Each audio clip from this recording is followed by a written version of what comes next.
یہ کہ اس گمراہی میں ان سے آگے کوئی نہیں جا سکتا۔ ان بدبختوں نے یہاں تک شرارت کی ہے کہ مسیح خدا کا سلبی بیٹا ہے، اس لیے کہ دو لفظ آتے ہیں، ایک ہوتا ہے ابن، ایک ہے ولد، ان میں ذرا فرق ہے۔ ابن کا لفظ عربی زبان میں کسی اور سینس میں بھی استعمال ہوتا ہے۔ ابن السبیل کسے کہتے ہیں؟ مسافر کو، تو کیا وہ مسافر اور کیا وہ رستے کا بیٹا ہوتا ہے، سبیل کا بیٹا؟ ابن الوقت کسے کہتے ہیں؟ اپارچونسٹ۔ ابن الوقت کوئی اصول نہیں،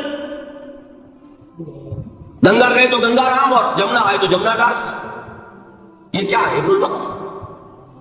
لیکن ابن کے معنی جو ہے وہ بیٹے کے لیے تو تعبیر ہو سکتی ہے، لیکن انہوں نے ولد کہا۔ ولد کسے کہتے ہیں؟ سلبی بیٹے۔ یہ بدترین شرک ہے۔ یہی وجہ ہے کہ قرآن مجید میں آپ دیکھیں گے کہ جتنا غضب اللہ کا ان پر بھڑکا ہے اس عقیدے پر، وَيُنذِرَ الَّذِينَ قَالُوا اتَّخَذَ اللَّهُ وَلَدًا، یہ قرآن نازل ہوا ہے محمد پر صلی اللہ علیہ وسلم تاکہ وہ خبردار کرے انہیں جنہوں نے یہ کہا ہے کہ اللہ نے کسی کو بیٹا بنایا۔ یہ سورہ کہف میں ہے، اور اگلی سورت سورہ مریم میں تو ایسا غضب اللہ کا ظاہر ہوتا ہے، وَقَالُوا اتَّخَذَ الرَّحْمَنُ وَلَدًا لَقَدْ جِئْتُمْ شَيْئًا إِدًّا تكاد السماوات يتفطرن منه وتنشق الارض وتخر الجبال هدا ان دعوا للرحمن ولدا وما ينبغي للرحمن ان يتخذ ولدا۔ انہوں نے کہا کہ رحمان نے کسی کو بیٹا بنایا۔ تم بہت بڑی گستاخی کی بات کر رہے ہو، تمہاری اس گستاخی کی وجہ سے آسمان پھٹ پڑنے کو ہے، زمین شق ہو جانے کو ہے، اور قریب ہے کہ پہاڑ ایک دھماکے کے ساتھ گر جائے کہ انہوں نے خدا کے لیے بیٹا کس نے کر دی۔ حالانکہ اللہ رحمان، اس کی شان اس سے بہت بلند و بالا ہے کہ اس کے کوئی بیٹا۔ اس کی وجہ بھی سمجھ لیجئے کہ بیٹے کی ضرورت کسے ہوتی ہے؟ جو خود فانی ہو۔ کیوں ہے آپ کو طلب بیٹے کی؟ ہم نہ ہوگے ہمارا نام زندہ رہے۔ یہ ایک ایٹرنل ہونے کی خواہش ہے، انہیرنٹ۔ نام چلے گا، اسی لیے بیٹی سے آدمی سمجھتا ہے کہ نام نہیں چلتا۔ یہ طلب جو ہے بیٹے کی کیوں ہے؟ بیٹے سے نسل چلتی ہے۔ اس کی ضرورت کس کو ہے؟ جو خود فانی ہے۔ وَمَا يَنبَغِي لِلرَّحْمَنِ أَن يَتَّخِذَ وَلَدًا، جو خود باقی ہے ہمیشہ کے لیے، اس کو کوئی اختیار نہیں۔ تو آپ نے بات سمجھ لی، میں بہت مختصر بات کروں گا آج۔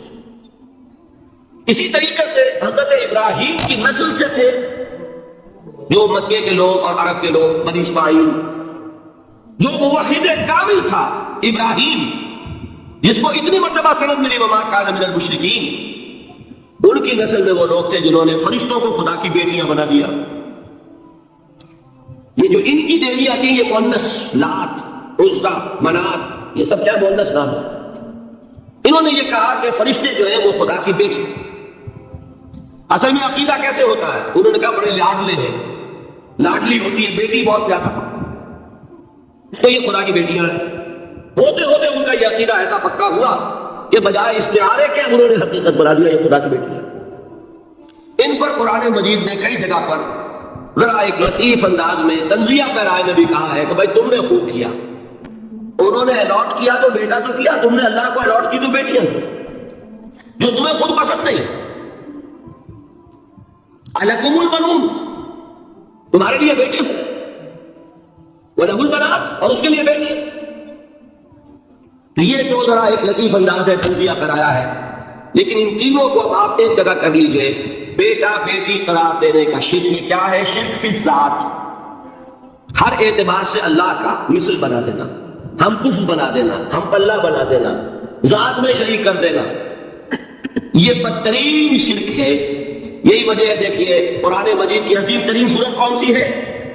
سورہ اخلاص، جو 1/3 قرآن کے مساوی حضور نے قرار دیا جس کو سنو سے قرآن کے مساوی، وہ در حقیقت اسی شرک کی نفی پر ہے۔ قل هو اللہ احد اللہ صمد لم یلد ولم یولد ولم یکن له کفوا احد۔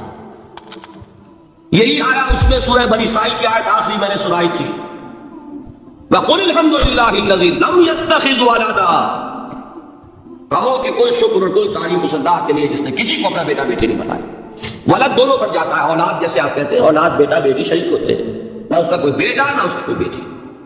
نہ وہ جنا گیا نہ اس نے کوئی جنا. ایک قسم تو یہ ہوئی شرک فی ذات کی. دوسری قسم کیا ہے؟ یہ ان مذاہب میں ہوئی ہے جو نبیوں اور رسولوں کی طرف نسبت نہیں رکھتے بلکہ فلسفیانہ مذاہب ہیں. ہندوستان کے اکثر مذاہب فلسفیانہ ہیں. فلسفیانہ مذاہب میں یہ شرک فی ذات کس شکل میں پیدا ہوا؟ دو شکلیں پیدا ہوئی. ایک ہماؤست اور ایک حلول. حلول کیا ہے؟ اللہ نے کسی انسان کے اندر اپنے آپ کو حل کر دیا، انسانی شکل میں وہ خود ظاہر ہو گیا. اوتار کا عقیدہ، انگلش میں گاڈ انکارنیٹ. عیسائیوں میں بھی حضرت مسیح کو گاڈ انکارنیٹ بھی قرار دیا جاتا. خود خدا نے یہ شکل اختیار کر. رام چندر جی ہو، کشن جی مہاراج ہو، کیا ہے؟ یہ اوتار ہے. اللہ نے ان میں حلول کیا یا اللہ نے ان کی شکل میں ظہور کیا. سمجھ میں آگے؟ اور ایک عقیدہ کیا ہے؟ یہ بڑا فلسفیانہ مسئلہ ہے. دیکھیے بڑا ٹیڑھا مسئلہ ہے یہ، لیکن میں اس وقت اس کی تفصیل میں نہیں جاؤں گا، بہت باریک باتیں ہو جائیں گی. مسئلہ کیا ہے کہ اگر خدا کو مان لے تو پھر سوال یہ ہے کہ خدا نے اس کائنات کو کیسے پیدا کیا. یہ ایک سوال آتا ہے ذہن میں. جس کے نہیں آتا وہ کہے گا پاگل پن ہے، خامخواہ اس پر کیوں سوچتے ہیں. لیکن جس کے ذہن میں سوال آ گیا اس کے لیے بڑی مصیبت ہو جاتی ہے. وہ تو سوچتا ہے انسان کا اختیار نہیں ہوتا اپنے ذہن پر. وہ لاکھ رو کے اسے مت سوچو، وہ بہت سوچے. یہ مصیبت ہے فلسفیوں کی. کیسے پیدا کیا؟ اب ایک تصور تو یہ ہے کہ جیسے یہ میز ہے، بڑھئی نے بنایا اس کو. بڑھئی علیحدہ ہے، میز علیحدہ ہے. لیکن اس میں یہ بات ماننی پڑے گی کہ پہلے کوئی چیز تھی جس سے میز بنائی. لکڑی تو تھی نا، اس سے میز بنائی. لہذا ہندوؤں میں ایک عقیدہ یہ ہے کہ خدا بھی قدیم، مادہ بھی قدیم. خدا نے اس مادے سے یہ شے بنا دی، مادے سے یہ بنا دی. کوئی مٹی کی تغاری ہوتی ہے، کمہار اس سے کوئی رکابی بنا دیتا ہے، کوئی وہ ہڈیا بنا دیتا ہے، کوئی گھڑا بنا دیتا ہے. مٹی تو ہے نا پہلے. تو مادہ بھی قدیم، خدا بھی قدیم، اور مادے سے خدا نے یہ شکلیں بنا دی. ٹھیک، یہ بھی سمجھیت ہو گئی، توحید تو ختم ہو گئی. تو جن لوگوں کا ذہن تھا توحیدی لیکن اس مسئلے میں الجھ گئے، انہوں نے ایک اور شکل تجویز کی کہ خدا خود ہی اس شکل میں تبدیل ہو گیا. کیسے؟ جیسے برف پگھلتی ہے تو پانی بن جاتا ہے. پانی کہاں سے آیا؟ برف سے. اب کوئی پوچھے برف کہاں ہے؟ بھائی یہی پانی ہے، یہی برف ہے یا نہیں؟ اسی پانی کو آگ کے اوپر آپ نے رکھ دیا، وہ بھاپ بن گئی. اب آپ کہیں برف کہاں ہے، پانی کہاں ہے؟ یہی بھاپ جو ہے یہی طرح کی پانی ہے، یہی بھاپ جو ہے یہی برف. یہ ہے وہ ہماؤس پینتھیزم جس کو انگریزی میں کہتے ہیں، کہ خود خدا نے روپ دھار لیا اس کائنات کا. یہ دو فلسفے ہیں. کیا ہے یہ؟ بدترین شرک. پہلی اگر شکل ہے تو وہ انسان خدا قرار پا گیا، جس کو اوتار مانا وہ خدا ہو گیا کہ نہیں. اور دوسری شکل میں تو ہر چیز بھی خدا ہے، یہ بھی خدا، یہ بھی خدا، پتھر بھی خدا، درخت بھی خدا، ہر چیز خدا. اس لیے کہ وہ برف پگھلی ہے تو پانی بنا ہے. وہ پانی چاہے زیر زمین آ رہا ہے، وہ پانی چاہے زمین کے اوپر دریا کی شکل میں آ رہا ہے یا زمین میں سوتے چل رہے ہیں، پانی تو وہی برف ہے جو پہاڑوں پر ہمالیہ پر پڑا ہوا. کوئی پگھل رہا ہے، یہ کچھ بن رہا. یہ ہے شرک فی ذات کی دوسری قسم جو دنیا میں رہی، پینتھیزم اور انکارنیشن، یا حلول اور ہماؤس. سمجھ میں آگے؟ اب میں ایک بات آپ سے عرض کروں گا. اللہ کا اس امت پر بہت بڑا فضل ہے جس کا آپ کو شکر ادا کرنا چاہیے. اس نوع کے شرک سے یہ امت 15ویں صدی شروع ہو جانے کے باوجود تاحال بحیثیت مجموعی محفوظ ہے. میں نے بحیثیت مجموعی کہا ہے. کوئی افراد یا عوام الناس یا جوہنا یا شعراء یا نعت گو وہ مبالغہ آرائی میں کوئی بات کہہ دیتے ہو تو وہ علیحدہ بات ہے. لیکن مسلمانوں میں کوئی مستند فرقہ اور اس کے جو مستند عقائد ہیں ان میں الحمدللہ آج تک ایسی کوئی چیز ثابت نہیں. اس کا جب آپ تقابل کریں گے، آپ کا کیا خیال ہے عیسائیوں کو حضرت مسیح سے کتنی محبت تھی؟ اس کا تقابل کیجئے جو محبت مسلمانوں کو رہی حضور کے ساتھ۔ عیسائیوں کی محبت عشر عشیر نہیں بنے گی، اس محبت کے باوجود کہ ہمیں 10 گنا 100 گنا 1000 گنا زیادہ محبت ہے حضور کے ساتھ، لیکن دیکھیے کہ انہوں نے خدا کا بیٹا بنا دیا۔ یہاں کسی نے حضور کے بارے میں یہ بات آج تک کہی؟ یہ بہت بڑا کنٹراسٹ ہے۔ یہ در حقیقت عقیدت اور محبت کا غلو ہوتا، تو عقیدت اور محبت کی کمی تو یہاں بھی نہیں، الحمدللہ ان سے زائد ہے، لیکن الحمدللہ ثم الحمدللہ ثم الحمدللہ خدا کا بیٹا تو کسی نے نہیں بنایا۔ اچھا میں ایک اور کنٹراسٹ آپ کو دکھاتا ہوں تاکہ آپ اللہ کا شکر کریں۔ حضرت علی کی کیا نسبت ہے حضور کے ساتھ؟ نبی اور امتی۔ حضرت علی کو خدا کہنے والے پیدا ہوئے کہ نہیں؟ بتائیے نا، کیا وجہ ہے کہ علی کو خدا کہنے والے پیدا ہوئے لیکن محمد کو خدا کہنے والے پیدا نہیں صلی اللہ علیہ وسلم رضی اللہ تعالی عنہ؟ بہت اہم بات ہے، غور کیجیے گا۔ حالانکہ حضرت علی کا رتبہ کہاں، حضور کا کہاں؟ آج بھی آپ دیکھیے آپ کے جاہل عوام کے زبان پر نعرہ یا علی مدد کا ہوتا ہے یا محمد مدد، کسی نے کہا آج تک؟ یہ یا محمد لکھنے کے کام آتا ہے صرف، وہ مسجد میں لکھو تاکہ پتہ چل جائے یہ فلاں فرقے کی مسجد ہے، دوسرا خود ہی بھاگ جائے بس۔ یہ صرف اس کام کے لیے، باقی جہاں اصل میدان میں بات آتی ہے کوئی نعرہ لگاتا ہے یا محمد مدد، محمد کا رتبہ اونچا یا علی کا، تو ان سے کیوں نہیں مدد مانگی؟ یہ سوالات آپ کے سامنے رکھ رہا ہوں میں۔ پھر یہ کہ جس طریقے سے کہ غوث اعظم کو پکارا جاتا ہے، کیا محمد کو پکارا جاتا ہے؟ کیا نسبت ہے؟ حضرت علی تو پھر بھی صحابی ہے، خلیفہ چہارم ہے، حضور کے چچا جان بھائی ہے، داماد ہے۔ غوث اعظم تو بہرحال وہ نسبت تو نہیں ہے۔ دیکھیے میں اس کا تعلق جوڑتا ہوں ختم نبوت سے۔ جس طرح اللہ نے خصوصی حفاظت فرمائی ہے قرآن کی، اسی طرح خصوصی حفاظت فرمائی ہے محمد رسول اللہ۔ یہ اسپیشل پروٹیکشن ورنہ نہیں ہو سکتی تھی، یہ خصوصی تحفظ اللہ۔ یہاں بھی غلط پیدا ہو جائے تو صحیح کام کرے گا۔ حضرت مسیح کی اصل حقیقت تو حضور نے آگے بتا دی، ذالک عیسی ابن مریم قول الحق الذی فیہ یمترون ما کان للہ ان یتخذ ولدا سبحانہ۔ یہ حضور نے آ کر حضرت مسیح کی حقیقت بیان کر دی کہ نہیں؟ سورہ مریم کی یہ آیات سنی تھی نجاشی رحمۃ اللہ علیہ نے جب حضرت جعفر ابن ابی طالب کی زبان سے، تو کیا کہا تھا تن کا اٹھا کر، خدا کی قسم جو ان آیات میں مسیح کا مقام بیان ہوا ہے، مسیح اس سے تن کا بھر بھی زیادہ نہیں۔ لیکن اگر محمد رسول اللہ کو خدا کا بیٹا بنا دیا گیا ہوتا یا خدا بنا دیا گیا ہوتا تو کون آتا اس کی اصلاح میں؟ جیسے قرآن مجید کا تحفظ ہے ایسے ہی محمد رسول اللہ کا تحفظ ہے۔ وہ تحفظ ہوا کیسے ہے؟ جتنا قرآن مجید نے ایمفیسائز کیا حضور کی بشریت کو، قل انما انا بشر مثلکم، اے نبی ان کو بتاتے رہیے، بار بار بتائیے کہ مجھے کچھ اور نہ بنا لینا، میں بھی بشر ہوں، انسان ہوں۔ ہاں مجھ پر وحی ہوتی ہے، تم پر نہیں ہوتی، یہ فرق ہے۔ میں رسول ہوں، تم نہیں ہو۔ یہ بات ذرا اور مسئلہ میں واضح کروں گا، ابھی صرف یہ نوٹ کیجئے کہ یہ تحفظ جو ہے، جیسے قرآن کو تحفظ دیا لیکن اس کے لیے ذرائع بھی ہے نا، یہ حفظ قرآن کا سلسلہ جو ہے یہ اس کا ذریعہ بنا، یہ رمضان میں تراویح جو ہے اس کا ذریعہ بنی۔ ہمارے ملکوں کے اندر تو حفاظ کو مسجدیں نہیں ملتی، تلاش کرتے پھرتے، اور ایک جیسا کہ اینول جشن ہوتا ہے قرآن مجید کا، ہر حافظ اپنا حفظ تازہ کر رہا ہے، حفاظ لگے ہوئے ایک دوسرے کے ساتھ تازہ کرنے میں۔ یہ ذریعہ ہے اللہ تعالیٰ نے کہ جس کے ذریعے سے قرآن کو محفوظ کیا۔ تو حضور کو جو حفاظت دی اس کا ایک طریقہ کیا ہوا؟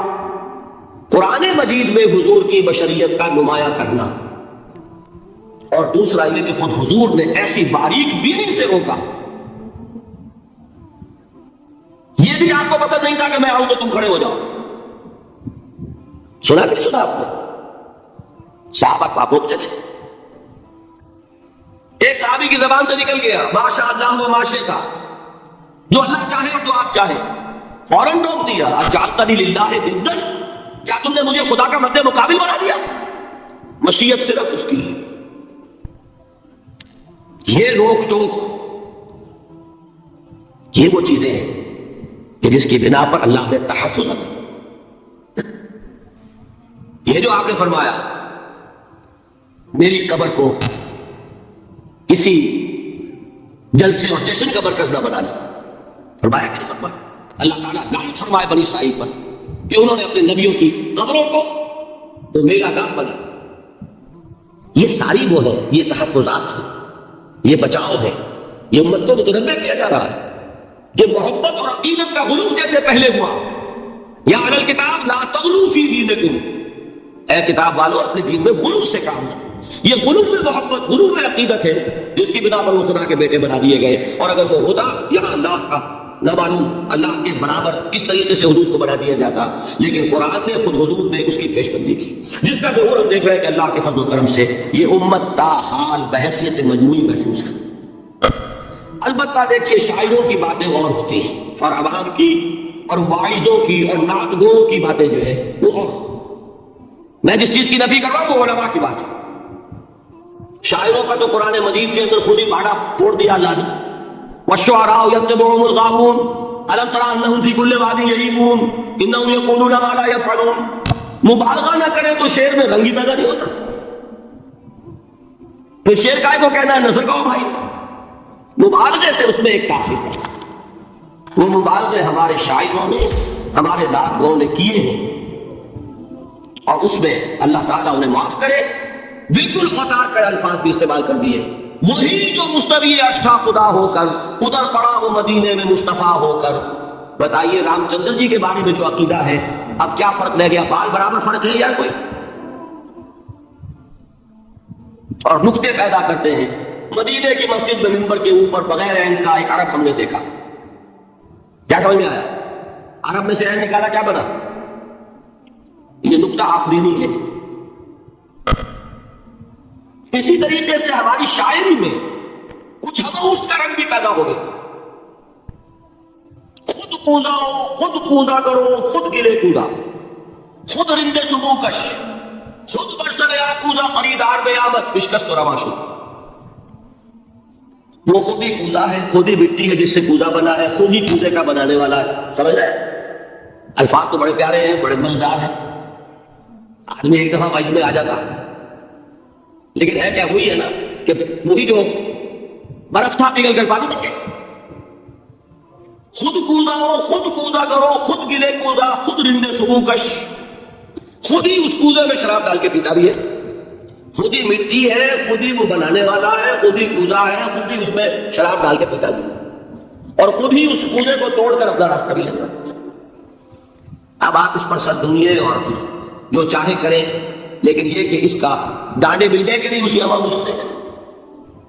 لیکن یہ کسی مفتی کی بات ہے کیا، یا کسی ائمہ دین میں سے کسی کا قول ہے؟ بھائی شاعروں کی باتیں سن لیا کریں. اللہ اللہ خیر سکتا. ان چیزوں کا بہت زیادہ سختی کے ساتھ نوٹس بھی لینے کا کوئی فائدہ نہیں ہوتا. بات وہ ہونی چاہیے کہ جو علماء کہہ رہے ہیں مستند عقائد کو، جو ان کی کتابوں میں درج ہے، ان سے بات ہونی چاہیے. تو یہ چیزیں، یہ گمراہیاں آئی ہیں، لیکن الحمدللہ ثم الحمدللہ کہ یہ عوام میں ہے، جہلاء میں ہے، شعراء میں ہے، نعتگوؤں میں ہے. یہ کسی بھی مستند دینی فرقے کے مستند علماء میں ہم کیا موجود. البتہ ایک مسئلہ جو ہے نور اور بشر کا، وہ ذرا تھوڑا سا میں حل کر دوں. آج آپ سمجھتے ہوں گے لا ینحل ہے. میں نے جس طرح کہا تھا کہ امام بخاری کا قول بھی 100% درست اور امام ابو حنیفہ کا بھی 100% درست ثابت کیا کہ نہیں. اسی طرح میں کہتا ہوں جو حضور کو بشر کہتے ہیں وہ بھی 100% درست، جو حضور کو نور کہتے ہیں وہ بھی 100% درست. مطلب کیا ہے؟ دیکھیے ہر انسان کے وجود کے دو حصے میں نے پہلے دن سے کچھ بیان کیا تھا. ایک خاکی وجود، اور اینیمل بینگ جو حیوان ہے ہمارا. ایک وہ روح ربانی جو اس میں پھونکی گئی. آدم میں جب وہ روح پھونکی گئی تب وہ مسجود ملائک بنے.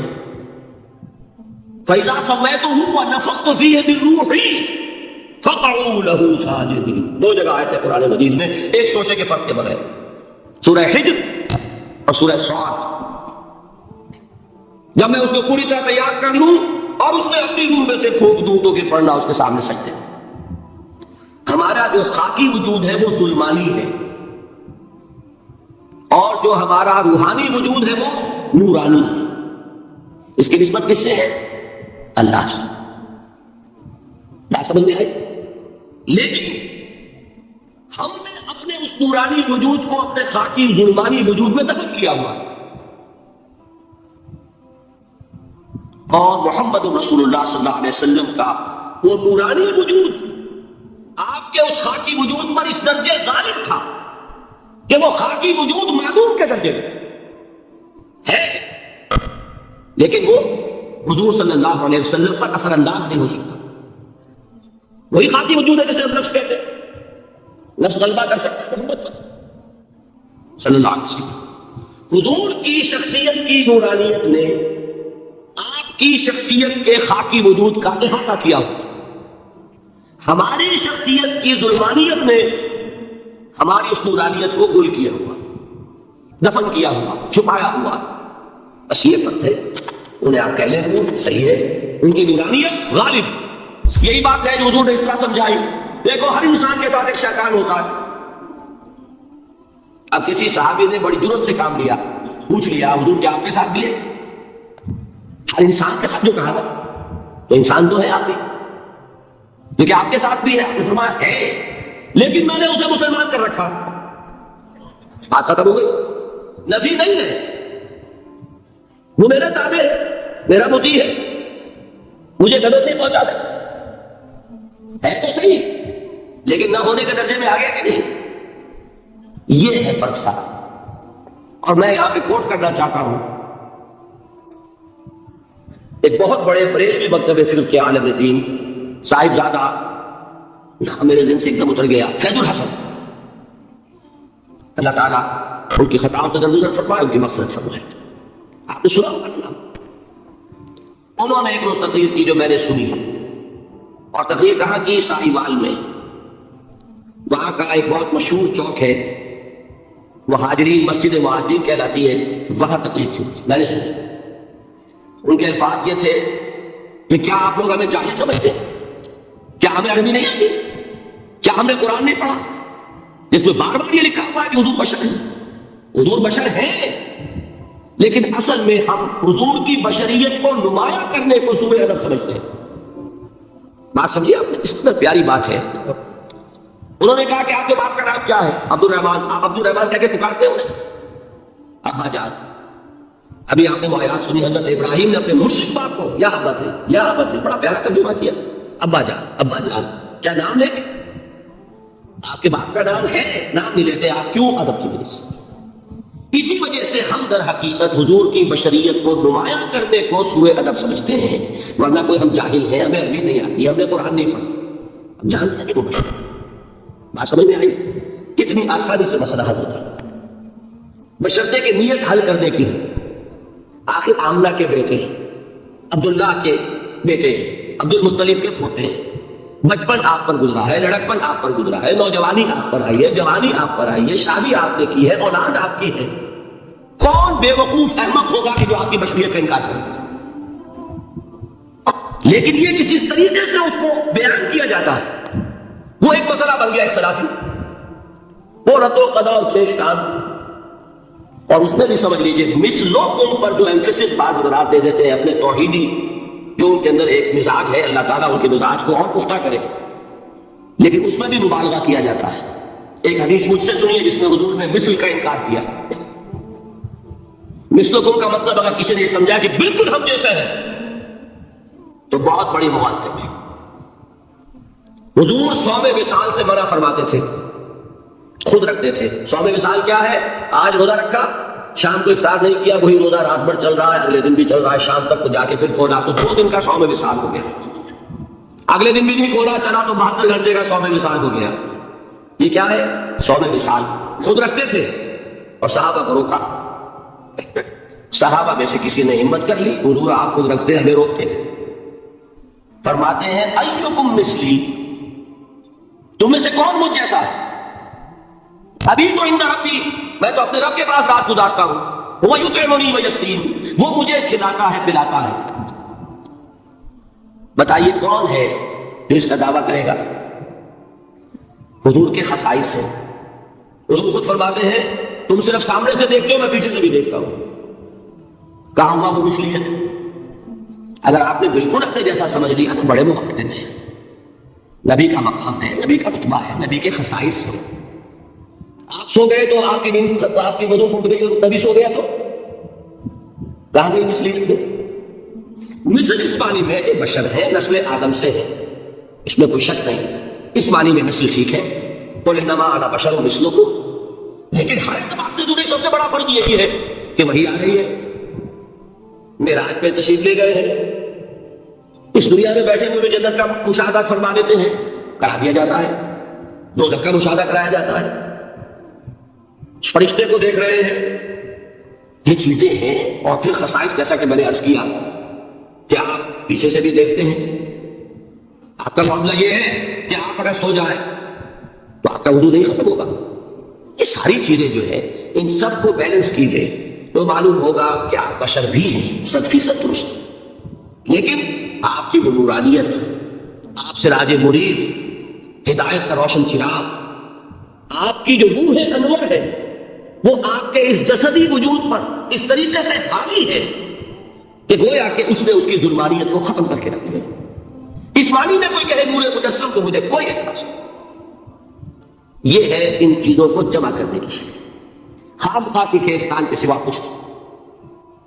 بہرحال یہ پہلا حصہ ختم ہوا، شرک فی الذات۔ اب آئیے شرک فی الصفات۔ میں نے عرض کیا تھا کہ یہ ایک بڑا علمی مسئلہ ہے اور اس میں ٹھوکر لگ جاتی ہے۔ وجہ کیا ہے اس کو سمجھنے بنیادی بات، ہماری زبان جو ہے وہ بہت محدود ہے، ہماری ہی زبان ہے جسے اللہ نے ذریعہ بنایا اپنی ہدایت کا، ورنہ ہمارے پلے نہ پڑتی بات،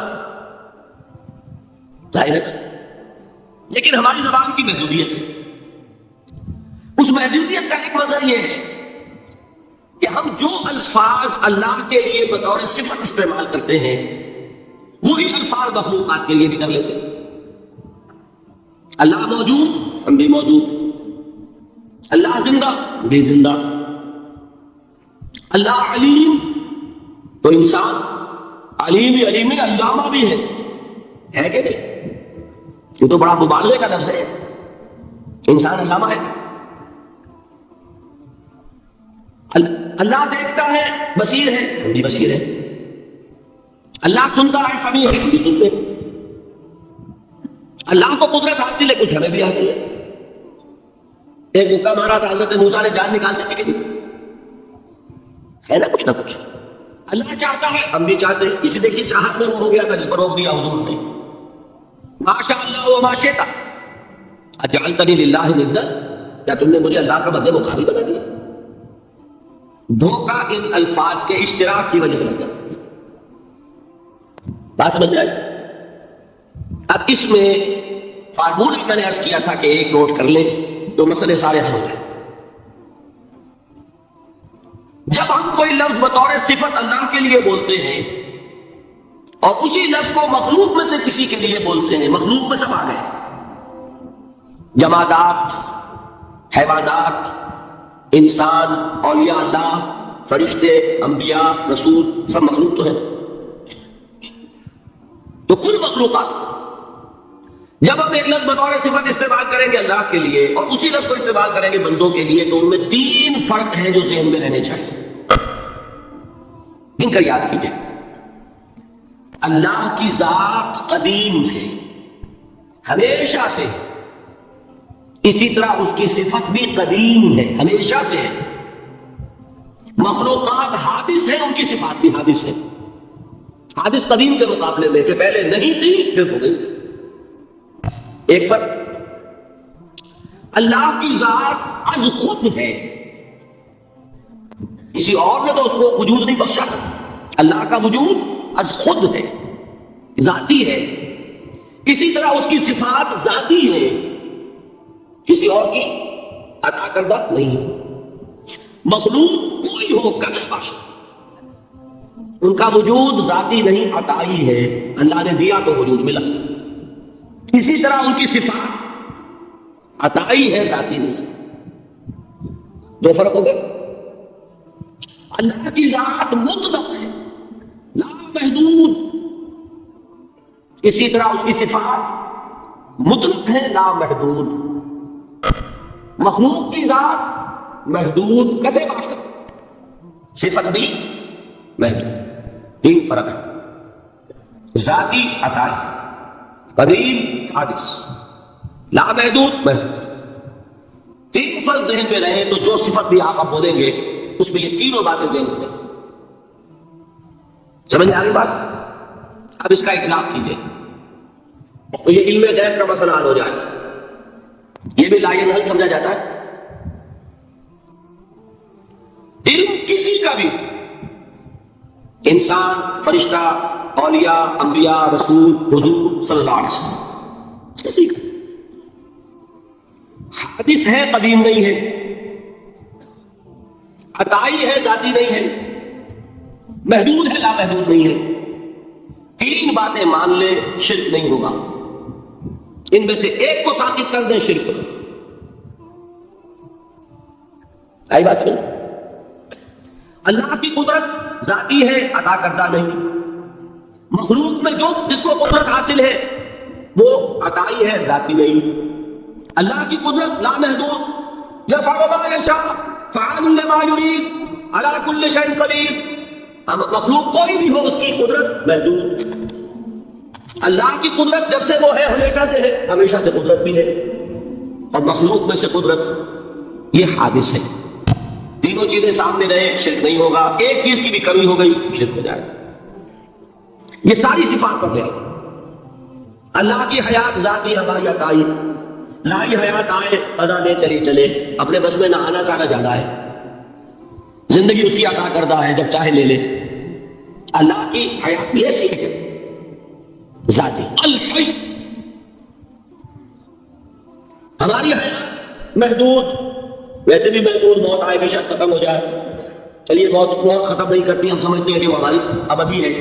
محدود اس معنی میں تو ہے کھانے کو نہ ملے تو کمزوری، ذرا کام کیا تو تکان، نیند بھی آ رہی ہے، اونگ بھی آ رہی ہے.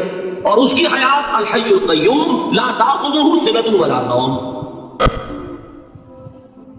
حیات ذاتی ہے، لا محدود ہے اور قدیم ہے. یہاں حیات عطائی ہے اور حادث ہے اور محدود ہے، ساری صفات. اس کو ذہن میں رکھ لیجئے. تو اب دو مسئلے میں یہاں حل کر دوں. جو لوگ کہتے ہیں حضور کو علم غیب نہیں تھا، اور جو کہتے ہیں تھا، بدقسمتی سے دونوں نے ڈیفینیشن علیحدہ کر دی. جو ڈیفینیشن نفی کرنے والوں نے کی ہے اس کی وجہ سے، اس کے اعتبار سے واقعتاً نہیں تھا. انہوں نے ڈیفینیشن یہ کی ہے، تعریف یہ کی ہے، وہ علم جو خود حاصل ہو جائے. اللہ کا عطا کردہ علم جو ہے وہ کہتے ہیں وہ غیب نہیں ہے. تو وہ بھی مانتے ہیں کہ ہر علم جو حضور کو حاصل ہے وہ اللہ کا عطا کردہ. میں صاحب عالم میں یہ سارے مرحلے میں نے طے کیے نا اپنے زمانہ طالب علم میں. مولانا منظور احمد شاہ صاحب ہے صاحب عالم میں ایک، میں ان کے پاس حاضر ہوں. میں نے کہا یہ مسئلہ کیا ہے علم غیب کا، مجھے ذرا سمجھائیں. انہوں نے کتاب اپنی نکالی کہ دیکھیے صاحب، ہم حضور کے علم کے بارے میں یہ باتیں مانتے ہیں. حضور کا علم حادث ہے، قدیم نہیں ہے. حضور کا علم محدود ہے، لا محدود نہیں ہے. حضور کا علم عطا کردہ ہے، ذاتی نہیں. میں نے کہا یہ تین باتیں اگر آپ مان لیں تو میرا تو جھگڑا کوئی نہیں ہے. ہوتا کیا ہے جب آئیں گے وعظ میں، خطابت میں، تو عالم ما کان وما یکون، اب الفاظ وہ استعمال کر جائیں گے. ایک واعظ ہے، عام مقرر ہے، واہ واہ ہوتی ہی نہیں، نعرے لگتے ہی نہیں، محفل میں گرمی آتی نہیں جب تک کہ ایسے مبالغے نہ کریں. لیکن وہ چیز لکھی ہوئی ان کے یہاں ہے کہ حضور کا علم حادث ہے، قدیم نہیں ہے. حضور کا علم محدود ہے، لا محدود نہیں ہے. حضور کا علم عطائی ہے، ذاتی نہیں ہے. ان تینوں چیزوں کے بعد کوئی بڑے سے بڑا وہابی اور بڑے سے بڑا اہل حدیث بھی انکار نہیں کرتا۔ باقی یہ بات جان لیجئے کہ غیب اور حضور یا شہادہ یہ در حقیقت عام انسانوں کے اعتبار سے الفاظ استعمال ہوئے۔ جب قرآن میں کہا جاتا عالم الغیب والشہادہ، اللہ غیب اور جو ظاہر ہے یا موجود ہے سب کا جاننے والا ہے، تو مجھے بتائیے اللہ کے لیے کوئی غیب ہے؟ اللہ کے لیے کوئی شے غیب ہے؟ تو کیوں کہا جا رہا ہے عالم الغیب والشہادہ؟ وہ ہمارے اعتبار سے کہا جا رہا ہے، جو تمہارے لیے غیب ہے اللہ اس کو بھی جانتا ہے، اور جو تمہارے سامنے اللہ اسے بھی جانتا ہے۔ اللہ کے لیے تو کل شہادہ ہے، کسی شے کا لا يعزب عنه مثقال ذرة في السماوات والارض، آسمان اور زمین کا ایک ذرہ بھی اس سے غائب نہیں ہوتا۔ غیب کا وجود کیا اللہ کے؟ تو یہ الفاظ مستعمل ہے ریلیٹو ہمارے اعتبار سے، اور ہمارے اعتبار سے جو شے غیب ہے اس میں سے ایک حصہ اللہ دیتا ہے نبی کو، تبھی تو نبی بنا۔ فرشتے کو دیکھا، فرشتہ ہمارے لیے غیب ہے۔ جنت دکھائی کہ نہیں دکھائی، ہمارے لیے غیب ہے کہ نہیں؟ دوزخ کا مشاہدہ کرایا کہ نہیں کرایا، ہمارے لیے وہ غیب ہے کہ نہیں ہے؟ جو چیزیں ہمارے لیے غیب ہیں انہی کے پردے اللہ کچھ اٹھاتا ہے، کل غیب نہیں۔ کل غیب کا علم ہو جائے گا تو وہ شرک ہو جائے گا۔ کل کا لفظ جہاں آیا شرک ہوا۔ جب آپ کہہ رہے ہیں محدود ہے، لا محدود نہیں ہے، تو کل کا لفظ استعمال نہیں کر سکتے۔ لیکن غیب میں سے کچھ علم دیا گیا تبھی تو نبی بنا، ورنہ میرے اور نبی میں فرق کیا ہوا کہتے؟ البتہ یہ کہ وہ غیب کا علم ہو یا حاضر کا علم ہو، سائنٹیفک نالج ہو یا وحی کا علم ہو، کوئی بھی علم ہو، آیت الکرسی کے الفاظ نوٹ کیجئے، یعلم ما فی السماوات و ما فی الارض، وہ جانتا ہے۔ ولا یحیطون بشیء من علمہ الا بما شاء، مخلوق میں سے کوئی بھی اس کے علم میں سے احاطہ نہیں کر سکتا مگر جتنا وہ چاہے۔ اب یہ بات علیحدہ ہے کہ ہم کون ہیں طے کرنے والے کہ ناپے بیٹھ کر کے اللہ نے ابراہیم کو کتنا علم دیا ہم ناپ سکتے ہیں، عیسیٰ کو کتنا دیا ہم جان سکتے ہیں؟ تو ابراہیم کا، موسیٰ کا، عیسیٰ کا نہیں ناپ سکتے تو محمد رسول اللہ کا کہاں ناپیں گے؟ یہ پاگل پن ہے، یہ ہے جو غلطی ہوتی ہے۔ ہم کون ہے طے کرنے والے؟ اللہ نے اپنے نبی کو دیا جو دیا، بات کر دو۔ کل نہیں کہیں گے، کل کا شرک ہو جائے، ذاتی کا شرک ہو جائے۔ عطائی ہے، جو دیا اللہ نے دیا، اور کل نہیں دیا، جتنا چاہا دیا، ہے حادث قدیم نہیں۔ تینوں چیزوں مان لیجئے تو شرک کا کوئی شائبہ نہیں۔ باقی جہاں ایک طرف قرآن میں وہ آیات ہیں کہ اللہ کے غیب کو کوئی نہیں جانتا، ٹھیک، وہاں یہ بھی ہے کہ لا یظہر غیبہ، لا یظہر علی غیبہ الا من ارتضی بالرسول، وہ اپنے غیب پر قابو نہیں دیتا مگر اپنے رسول میں سے جس کو چاہے۔ یہ دونوں آیتیں قرآن کی ہے کہ نہیں؟ اسی لیے در حقیقت جو غیب کی نفی کرتے ہیں حضور سے، وہ کہتے ہیں کہ از خود معلوم ہونے والی شے غیب ہے۔ ہم کہتے ہیں از خود تو کوئی بھی شے کسی کو معلوم نہیں، ہمیں حاضر کا علم بھی اللہ ہی دیتا ہے تو ہوتا ہے، غیب کا تو بہت دور کی بات ہے۔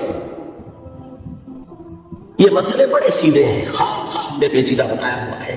خدا کے لیے ان مسئلوں کو سلجھائیے، جوڑیے، کاٹنے کی بجائے جوڑنے کی فکر کیجیے کہ بھائی یہ اپنی اپنی جگہ پر علیحدہ علیحدہ تم نے تعریفیں کر رکھی ہے، اس لیے جگہ ہے، ورنہ دونوں باتیں صحیح ہیں۔ ایک مسئلہ ذرا اور زیادہ علمی ہے، میں ذرا پریشان ہو رہا ہوں کہ وقت زیادہ ہو رہا ہے، وہ مسئلہ ہے وحدت الوجود کا۔ ہمارے بہت سے صوفیہ وحدت الوجود کے قائل ہیں، اور ہمارے کچھ لوگ جو معترض ہیں وہ وحدت الوجود اور ہمہ اوسط کو کنفیوز کر دیتے ہیں، ایک سمجھ لیتے ہیں۔ ہمہ اوسط میں بیان کر چکا ہوں کہ بدترین شرک ہے، وحدت الوجود اور شے ہے، باریک باتیں سمجھ میں نہیں آتی عام لوگوں کے، سادہ ترین الفاظ میں آپ کو سمجھاتا ہوں۔ ایک نظریہ یہ ہے کہ اللہ ہی نے یہ روپ دھار لیا، یہ ساری چیزیں بالفعل موجود ہے، یہ بھی ہے، یہ بھی ہے، یہ بھی ہے، اور یہ سب اللہ ہی ہے۔ یہ بدترین شرک ہے، شرک فی الذات۔ ایک لوگوں کی رائے یہ ہے کہ یہ کچھ ہے ہی نہیں، یہ شراب ہے۔ شراب میں کیا ہوتا ہے؟ آپ کو پانی نظر آتا ہے؟ ہوتا ہے پانی؟ نہیں۔ ہر چند کہے کہ ہے، نہیں ہے، ہے ہی نہیں، بس اللہ ہی ہے۔ یہ ہے ہی نہیں. دیکھیے ایک شعر ہے، کل ما فی الکون وہم او خیال اور رکوس فی البرایا او ظلال. اس کائنات میں جو کچھ ہے یا تو وہم ہے یا خیال ہے، یا جیسے شیشے میں عکس ہوتا ہے، آپ ادھر کھڑے آئینے کے نظر آ رہے ہیں، ادھر بھی ہے ادھر کوئی نہیں. یا جیسے سایہ ہوتا ہے، سایہ درخت کا سایہ زمین پر پڑ رہا ہے، اس کا کوئی وجود ہے. تو ایک رائے یہ، آپ اس سے اختلاف کریں، اسے پاگل پن کہہ دیں، کیا بیوقوفی کی بات کر رہے ہیں؟ جو چاہے آپ کہہ دیں، شرک نہ کہیے. وہ کہتے ہیں موجود صرف ایک ذات اللہ کی ہے، حقیقتاً موجود. یہ جو کچھ نظر آ رہا ہے یہ موجود ہی نہیں ہے، اس کو شرک نہیں کہتے. اس سے اختلاف کریں تو ضروری نہیں ہے کہ آپ مانیں ان کی بات. میں یہ نہیں کہہ رہا کہ آپ ضرور مانیں. شیخ احمد سرہندی رحمۃ اللہ علیہ نے اسے سمجھایا ہے اس کائنات کی حقیقت کیا ہے ایک مثال سے. ان کے نظریے کو وحدت الشہود کہتے ہیں، وحدت الشہود، وحدت الوجود. شاہ ولی اللہ دہلوی نے فیصلہ کیا ہے کہ دونوں میں باریک سا فرق ہے، کوئی فرق نہیں ہے، تعبیر کا فرق. وہ مثال دیتے ہیں کہ دیکھیے ایک مشعل لیجیے. مشعل کیا ہوتی ہے؟ ایک لکڑی ہے، اس کے ایک سرے کے اوپر آپ نے کپڑا وغیرہ باندھ کے تیل ڈال کے آگ لگا دی. شعلہ جوالا ہے، ایک شعلہ، ٹھیک. وہ فرماتے ہیں کہ اس کو تیزی کے ساتھ ایک دائرے میں حرکت دیجیے، آپ کو آگ کا دائرہ نظر آئے گا، دیکھنے والے کو نظر آئے گا کہ نہیں؟ کیا دائرہ فی الواقع موجود ہے؟ بات ثابت ہو گئی کہ نہیں ہے، نظر آ رہا. یہ فرماتے ہیں حضرت مجدد، ای افصنات باری تعالی است کہ معدوم را موجود بھی نمائند. یہ اللہ تعالیٰ کی صناعی ہے، خلاقی ہے. یہ جو شے ہے نہیں اس کو دکھا دیتے گئے، جیسے آپ نے آپسی دائرہ دکھا دیا ہے نہیں، اس کائنات کا کوئی وجود. میں پھر عرض کروں گا آپ اس سے اختلاف کریں، اسے نہ مانیں، چھوڑ دیں اس کو. یہ مسئلے ہیں فلسفے کے، لیکن سوال یہ ہے کہ اس کو شرک نہیں کہیں گے آپ. شرک وہ ہے جب کہیں یہ بھی شے ہے اور خدا ہے، یہ بھی ہے اور خدا ہے، پتھر بھی ہے اور خدا ہے. جب یہ کہا جائے گا یہ ہے ہی نہیں، صرف خدا ہے، تو در حقیقت اس کو شرک نہیں کہیں گے. یہ وحدت الوجود ہے، یونٹی آف بینگ. اب اس کو میں ایک اور اعتبار سے سمجھا دوں گا تو مجھے امید ہے اللہ تعالیٰ اس کو آپ پر کھول دے گا. دیکھیے ایک ہمارا علم، ایک اللہ کا علم، ٹھیک. جب تقابل کریں گے تو کیا کہیں گے؟ اللہ کے علم کے مقابلے میں ہمارا علم ہے ہی نہیں، ٹھیک. اللہ کی قدرت کے مقابلے میں ہماری قدرت زیرو. اللہ کی مشیت کے مقابلے میں ہماری مشیت کچھ نہیں. وما تشاءون الا ان یشاء اللہ. تم چاہ بھی نہیں سکتے جب تک کہ اللہ نہ چاہے. تو کیا ہوئی خاطر؟ یہی آتے ہیں نا جو حدیث جس میں کہ دعا استخارہ حضور نے تلقین فرمائی، اور صحابہ فرماتے ہیں کہ حضور نے ہمیں اس طرح سکھائی ہے دعا استخارہ جیسے قرآن سکھایا. اس میں الفاظ کیا ہے؟ فَإِنَّكَ تَعْلَمُ وَلَا أَعْلَمُ وَتَقْدِرُ وَلَا أَقْدِرُ. اے اللہ تجھے قدرت حاصل ہے، مجھے کوئی قدرت حاصل نہیں. اگر ظاہری الفاظ پر جائیں گے تو یہ اختلاف واقعہ بات ہے. کیا حضور کو کوئی علم حاصل نہیں تھا؟ یہاں تو حضور فرما رہے فَإِنَّكَ تَعْلَمُ وَلَا أَعْلَمُ. یا چلیے اگر کوئی اور عام انسان کہتا ہے میں نہیں جانتا، تو کیا کوئی علم حاصل نہیں؟ کچھ نہ کچھ علم تو ہے، لیکن اللہ کے علم کے مقابلے میں وہ نہ ہونے کے برابر ہے. اسی طریقے سے سمجھ لیجئے اللہ کے وجود کے مقابلے میں اس کائنات کا وجود نہیں ہے. بات ختم ہو گئی، مسئلہ صاف ہو گیا. حقیقی وجود صرف اللہ کا ہے. یہ اعتباری ہے، یہ ٹرانزینٹ. آل از چینج، پینٹا ٹائم بدل رہی ہے. ہر شے، کسی چیز کو ثبات نہیں. آپ ایک لمحے پہلے جو آپ تھے وہ آپ، ایک لمحے بعد وہ آپ نہیں ہے، بدل گئے. ایک تسلسل ہے آپ کا کہ آپ سمجھتے ہیں کہ آپ وہی ہے کہ جو آج سے 10 سال پہلے تھے. کیا آپ وہی ہے؟ بدل چکے. خون پورا بدل چکا، نہ معلوم کتنی دفعہ بدل چکا. کھال بدل چکی. یہ تو معلوم یہ ہوا کہ یہ جو کچھ ہے ٹرانزینٹ ہے، عارضی ہے، فانی ہے، نہ ہونے کے برابر ہے، وجود ہے برعکس نفر. یہ بھی در حقیقت اسی شرک فی الوجود کی بات ہے. اگر آپ یہ کہیں کہ اللہ بھی موجود ہم بھی موجود، یہ کیا ہوگی؟ شرک فی الوجود. اسی کو کہا ہے غالب نے جارو بلا بیار کہ این شرک فی الوجود با کرد فرش سینہ با ایمان برابر است. اگر آپ کے گدے کے اوپر گردہ پڑ گیا ہو تو جھاڑتے ہیں نا، فرش کے اوپر گردہ ہے تو جھاڑو سے صاف کرتے ہو۔ غالب کہتا ہے کہ اگر تمہارے دل میں یہ گردہ آ گیا ہے کہ تم بھی موجود ہو، اللہ بھی موجود ہے، تو لا کی جھاڑو سے صاف کر دو اس گردے کو، کہ یہ شرک سے وجود ہو جائے گا۔ ہم نہیں ہیں بھائی، ہمارا کیا ہمارے کو کیا حقیقت، اللہ ہی ہے، بس یہ ہے اصل میں۔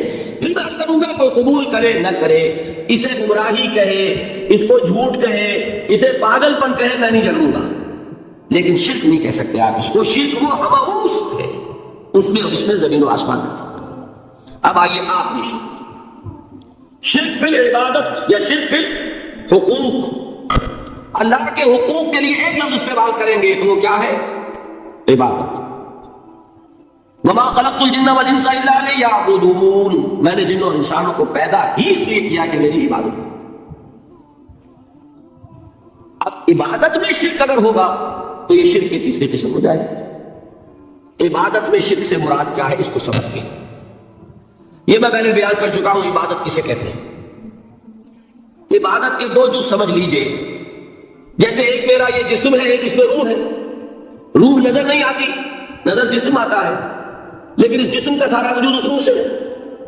چلیے روح کو چھوڑے، جان، جان کیا کس بلا کا نام ہے، کسی کو نظر آئی جائے، لیکن یہ جان ہی ہے جو اس جسم کو قائم رکھے ہوئے۔ اسی طرح عبادت کا ایک جسم ہے، ایک جان ہے۔ جسم کیا ہے؟ اطاعت، اللہ کی بندگی۔